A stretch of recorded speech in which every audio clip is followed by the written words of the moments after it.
Isang magandang araw sa lahat. Ngayon ay papunta tayo sa Salmia kasi may workshop tayo. At ito, nadaanan na naman natin tong pinakamataas na building dito sa Bansang Kuwait, Alhambra Tower and Mall. Kasi magbabas lang tayo.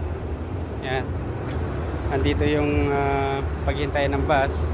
So maghihintay na lang tayo papuntang Salmia. Maaga pa naman. At saka maganda-ganda ka na kasi yung yung klima. Yan daanan na naman natin yan. Yan yung pinakamataas na dito, building. Ganda. So kumusta naman ang buhay-buhay nyo mga kababayan, mga OFW, saan man sulok ng mundo. Maghihintay lang tayo ng bus dito. Maaga-aga pa naman.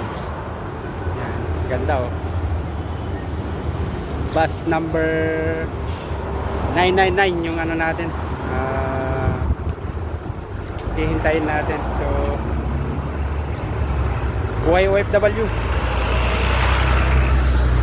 Sakripisyo, napakalungkot. Minsan masaya. Oo, madali kumita ng pera dito kasi may trabaho ka nga. Kaso nga lang, sa katotohanan, mahirap din at malungkot. Kasi ang hirap mapalayo sa pamilya.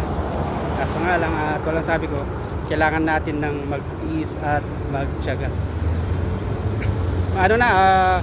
Patapos na ang tag-init dito. So maganda-ganda na yung klima. By next week siguro malamig na yan. Kailangan na ng ilabas ang mga jacket. Ganito ang buhay dito sa abroad. Trabaho, bahay, trabaho, bahay. Kung ikaw ay isang OFW, nakasama mo ang pamilya mo, maswerte ka. Dahil hindi mo sila namimiss araw-araw. Araw-araw mo silang nakikita, nakabanding, even kung may trabaho ka, lagi kayong magkakasama. Kaso nga lang, ito lang sabi ko, kailangan talagang mag-iis at tiyaga. So ayan, remembrance natin ito Sunday.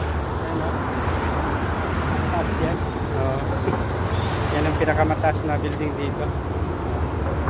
So ingat kayo mga kababayan, mga kababayan ko sa Pilipinas, mga OFW, saan man sulok ng mundo. Ingat kayo lagi at have a nice and great day to all of you. Kita-kits sa mga sunod kong videos.